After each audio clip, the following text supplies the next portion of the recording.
Doctor, I appreciated your comments, and I think in particular, I have a grandson who has challenges with asthma as well, and this is something that I think all of us care about.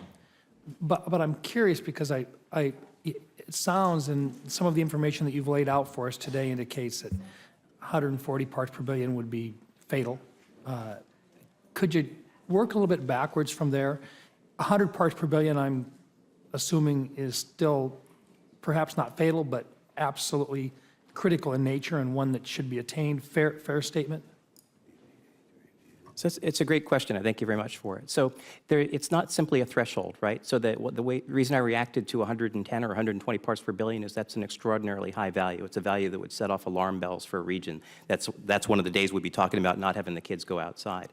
But there's a dose-response effect, right? And so we see it even at much lower concentrations than that.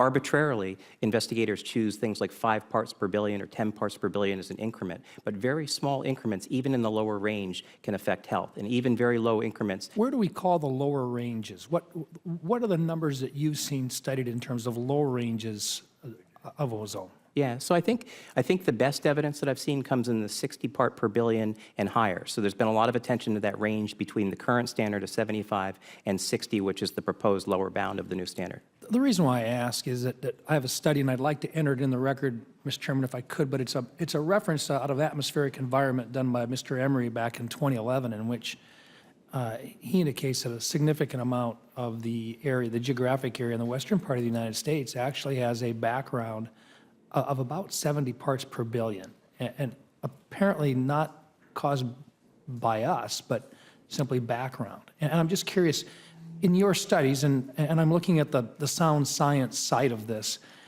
is it even attainable? Is it even possible to get to something under a 70 parts per billion when in those states in which literally there seems to be some pretty sound evidence that that's a natural background level?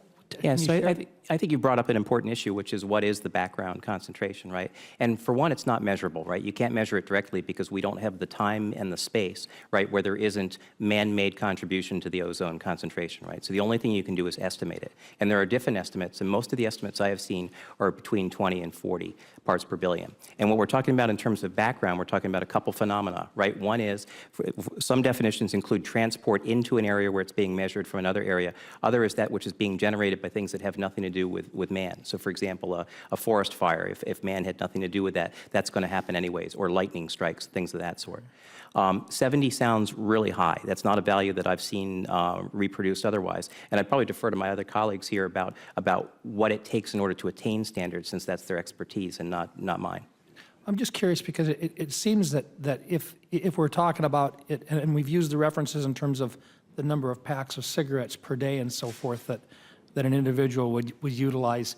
If you were to take a reference, would 100 parts per billion of ozone, if that were comparable to a pack a day, is there a relevancy to saying that that it's very important that we bring down ozone to, from very, very high levels in those areas where there is significant and direct and acute damage being caused versus, and what I'm looking at is are we putting our resources and our attention into the right locations by saying we want to work everybody to get to 65 or to 60, when in essence we could be saving a whole lot more lives if we were to focus on those areas, such as those areas in California, which have the very, very high numbers.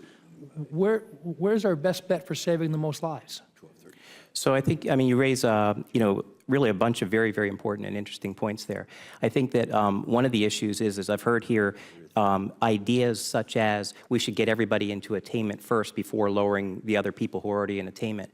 And as a healthcare provider, that strikes me as very unusual, right? That, to me, the analogy would be is if we had a new drug that could cure asthma, we'd say, well, guess what? You're not going to get it yet because all the people that can benefit from the existing drugs don't have them yet. And that's the way it sounds to me. It sounds as if we're going to keep people who could benefit from benefiting while we're waiting for other people who aren't benefiting already to catch up. It seems very strange to me from a healthcare standpoint. I wouldn't advocate for it for my patients.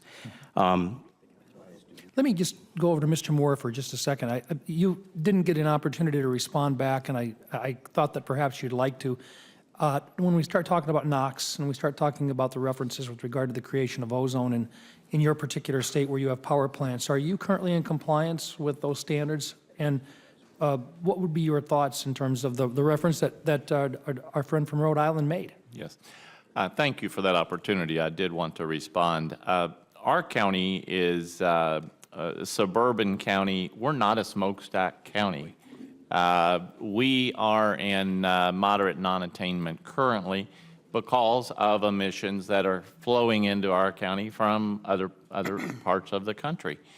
And I think Senator Whitehouse helped make our case that you're putting regulations on counties that really can't control the ozone level in their counties. Those rural counties that maybe are reaching levels under a new standard that would require additional cost and regulations, you're putting those requirements on them when it's not going to have an immediate impact or possibly even a long-term impact on the issue. I would also differ with him that on smokestacks, I think he's referring to Kentucky coal and energy coal-fired power plants. And I do believe there are clean coal technologies that are working and moving forward. And the 08 standards put substantial requirements upon those power companies to make sure they meet the 08 standards. So again, we would come back to let's let that play out. Improvements are being made, and let's continue to make those improvements before we put regulations on communities that are not going to have an immediate impact. Thank you. Thank you, Mr. Chairman.